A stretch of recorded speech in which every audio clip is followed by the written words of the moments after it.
ñi ñëw tey pour couvrir suñu manifestation yi point de presse bi ñu doon def population Gueule Tapée Fass Colobane fii au niveau de Jàkkay Sakura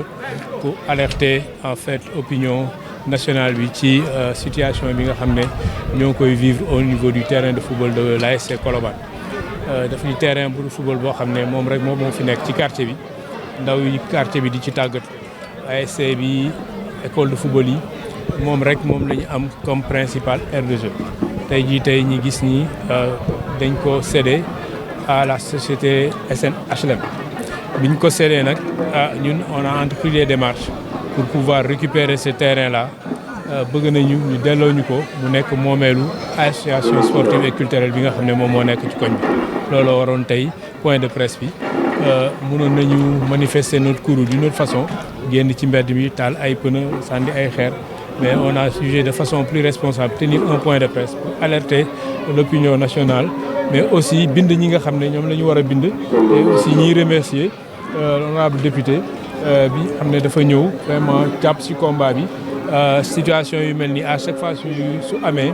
il vient en tant que représentant du peuple ñëw bokk ci combat bi donc ñu koy féliciter di féliciter ndaw Colobane yëpp ak magu Colobane yëpp ci seen taxawaay jërë ngeen jëf. Merci. Moussa Diakhaté, député à l'Assemblée nationale, conseiller municipal de la ville de Dakar, président de la commission des lois de la décentralisation du travail et des droits humains de l'Assemblée nationale, citoyen de Dakar.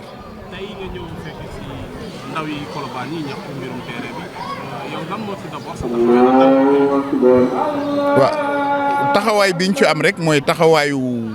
représentant du peuple am na sunu gox ay mbooloo yu takku am lu leen naqadi ñu koy xeex benn ma sant leen gërëm leen ci niñ koy xeexee méthode bi ñu koy xeexee mooy tojuñu yàquñu saagawuñ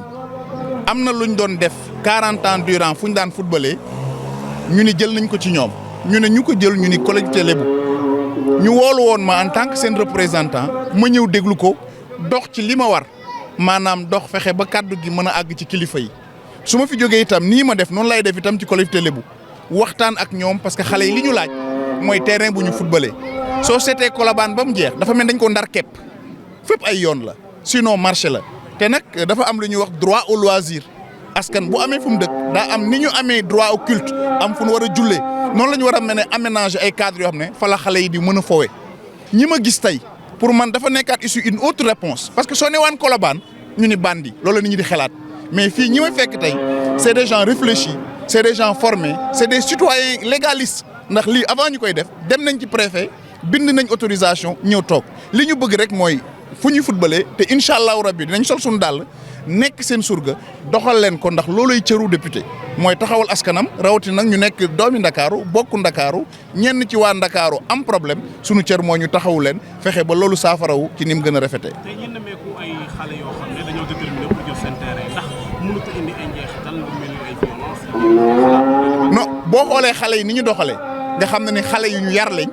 xale yu xam yoon lañ xale yu xam li ñu bëgg lañ xam nga yàq toj moo gënoon yomb waaye gisoo kenn ci ñoom mu def ko sol nañ seen i xonq wan ni kontaanuñu waaye ku dégg discours ñu te nga xam ne jàng nañ xam nañ yoon xeex nag dafa laaj intelligence wutam dafa laaj pexe ba tax na nii ñu ko doxalee da ànd naa ci ak ñoom amul saaga amul xaste te gëm naa ni buñ ci doxee yàlla dina mën a def ñu am terrain bu ñu footballé xale yi delluwaat ci football ndax ñoom ñu ci bari sax xëy duñ nekk ci terrain yi waaye intérêt wu seen njaboot intérêt wu avenir u Colobane moo tax ñu koy xeex ndax kat fu amula foo loisir fi ngay mujjee mooy ci agression fi ngay mujjee mooy ci délinquance alors que le sport dafa bokk ci luy stabiliser ndaw dafa bokk ci loo xam ne ni dafa bokk ci luy encadrer ndaw ba ëllëg mën a jëriñ donc li ñuy laaj defe naa ne lu yenu maanaa la dinañ ci dox ànd ceeg ñoom ba yàlla may ñu ci ndam.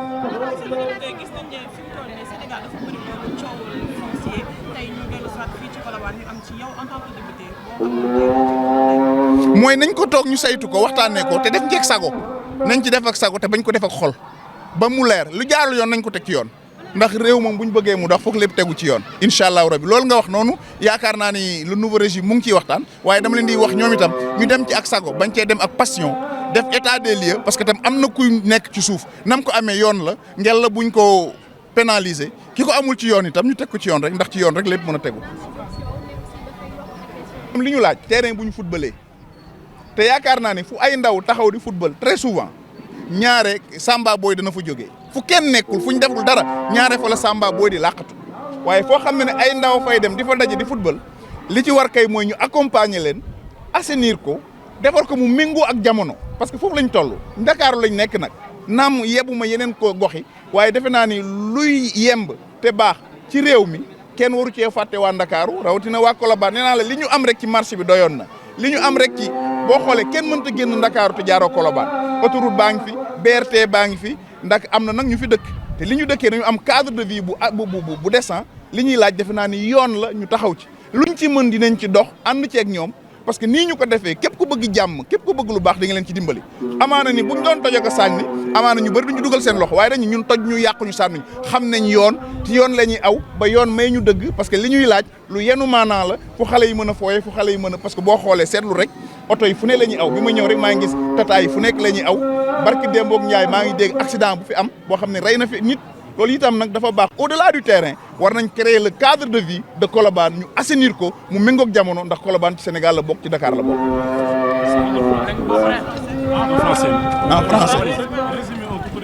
En français. Oui, je disais que je me suis déplacé en tant que représentant du peuple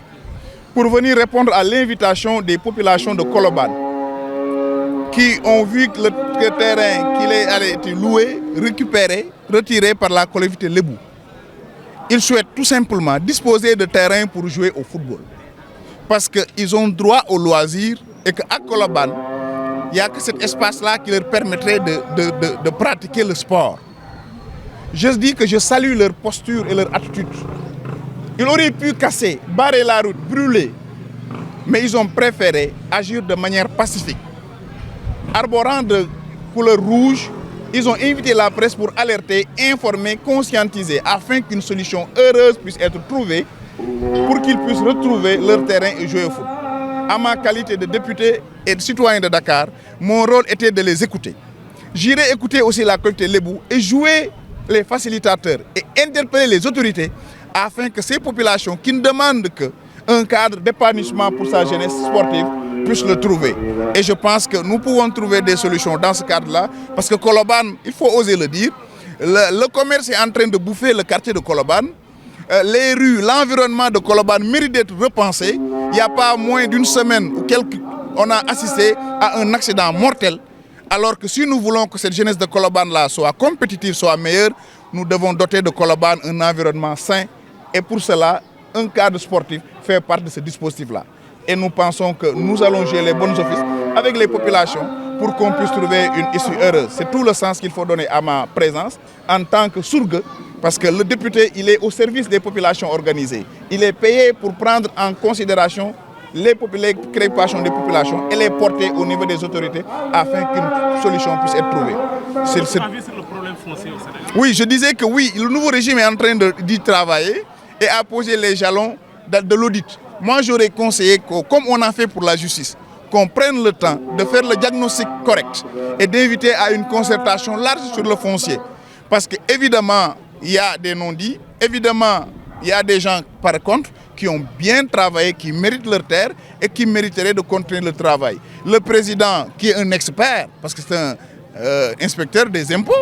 il connaît ce qui se passe dans le foncier.